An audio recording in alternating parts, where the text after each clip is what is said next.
सम्मेलन के जरिए ये मांग रखी थी कि जातिगत जनगणना होनी चाहिए। क्या आप चाहते हो जातिगत गणना हो? सिर्फ जातिगत गणना नहीं होनी चाहिए, जातिगत गणना के साथ साथ आर्थिक आंकड़े भी जारी होने चाहिए। कैसे? किसके पास जमीन है, किसके पास घर है, किसके पास 2 पहियों की गाड़ी है, किसके पास 4 पहियों की गाड़ी है, किसके बैंक अकाउंट में कितना पैसा है, किसके पास ट्रेन है, हेलीकॉप्टर है, बस है, हवाई जहाज है, किसके पास नौकरी है, किसके पास कंपनी है, किसके पास उद्योग है, किसके पास इंडस्ट्री है, और कौन भूख से लड़ रहा है, कौन रोजी रोटी के लिए दूसरे प्रदेशों में प्लान करके अपना पसीना बहा रहा है।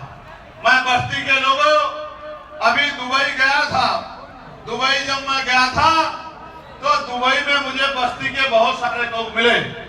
वो वहां मालिक नहीं है, लेकिन वो 50 डिग्री टेम्परेचर में, जिस डिग्री टेम्परेचर में आप निकल भी नहीं सकते मेरे लोगों, उस 50 डिग्री टेम्परेचर में, और जैसे हम लू कहते हैं यहाँ गर्म हवाओं में, वो उस गर्म हवाओं में उस दुबई को दुबई बनाने का काम करते हैं। 35 लाख से ज्यादा मजदूर जो वहां रहते हैं वो भारत के रहने वाले हैं, उत्तर प्रदेश के हैं, पंजाब के हैं, हरियाणा के हैं, झारखंड के हैं, बिहार के हैं, उत्तराखंड के हैं, और वही लोग हैं जिनके खून पसीने से वो बुर्ज खलीफा जैसी बड़ी बड़ी बिल्डिंगें बनी है, जिनको देख के दुनिया ये कहती है कि दुबई ने बड़ी तरक्की की। इसलिए मैं आपसे कह रहा हूं, उनकी आबादी 80 लाख के करीब है। 35 लाख मजदूर भारत से जाके उस दुबई को दुबई बनाने का काम कर रहे हैं। जो लोग भारत से जाके दुबई को दुबई बना सकते हैं, वो भारत को दुबई से बड़ा क्यों नहीं बना सकते? आप सोचिए। क्योंकि वहां श्रम का सम्मान है और यहाँ धर्म का सम्मान है। यहाँ धर्म का सम्मान नहीं। मुझे बड़ी जिम्मेदारी से कहना पड़ेगा, बहुत महत्वपूर्ण लोग इस मंच पर बैठे हैं। वहां श्रम का सम्मान है और हमारे देश में धर्म का सम्मान है, जाति का सम्मान है, कर्म का सम्मान नहीं है। इसका उदाहरण मैंने बहुत बार देखा और हमारे महापुरुषों ने भी बताया। यहाँ बराबर में इसी मंडल में संत कबीर नगर जिला आता है। संत कबीर नगर, कबीरदास जी ने कहा था, कबीर खड़ा बाजार में दिया लुकोटी, कबीरा खड़ा बाजार में लिए लकोटी हाथ, जो घर जरावे अपना चले हमारे साथ। आप इस बात की गंभीरता को समझना मेरे लोगों।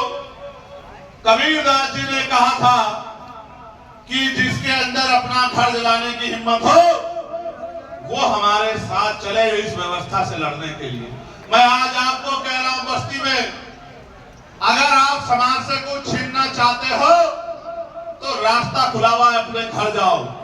और अगर समाज को कुछ देना चाहते हो, प्रदेश को, इस गरीबों को देना चाहते हो, उनके आंसू पूछना चाहते हो, इन पे जुल्म रोकना चाहते हो, इनमें प्यार पैदा करना चाहते हो, तो मेरे साथ इस आंदोलन में आके संघर्ष करो।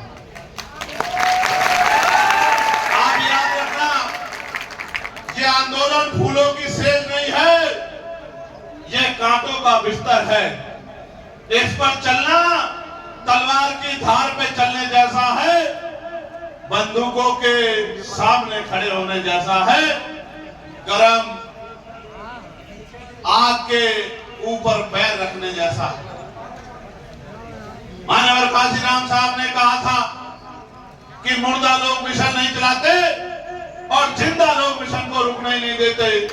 आप याद करके देखो, साहब ने बात कही और मैं इस बात को आज आपके सामने मजबूती से रखूंगा।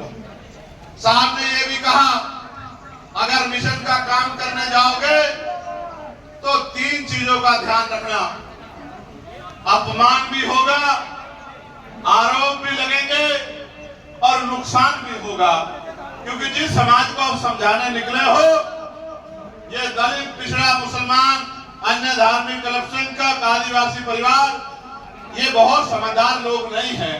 जब आप इनके बीच में जाकर इनको समझाने का प्रयास करोगे, इनकी आदत सुधारने का काम करोगे, तो ये उल्टा हो सकता है, आपके साथ ही लड़ पड़े।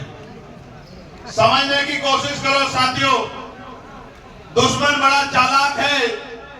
वो जानता है कि लोकतंत्र का मतलब है बहुमत का शासन, जिसका वोट होगा उसका राज होगा, जिसकी जितनी संख्या भारी होगी उसकी उतनी हिस्सेदारी होगी।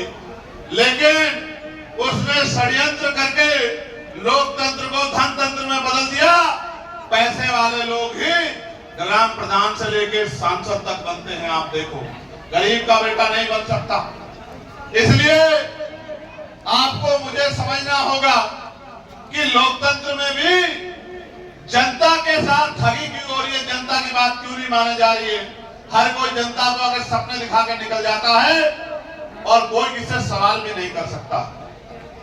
इसलिए माननीय काशीराम साहब को हम लोग आज याद करते हुए, जैसा उन्होंने कहा था कि मुर्दा लोग मिशन नहीं चलाते, तो इस आंदोलन में हमने पाया क्या, खोया क्या, इस पे बाद में बात करेंगे। लेकिन आप बताओ, आपको याद है इसी जून के महीने में मैं जेल गया था 2017 में, और कितने दिन जेल रहा था, याद है नहीं याद है? कितने दिन?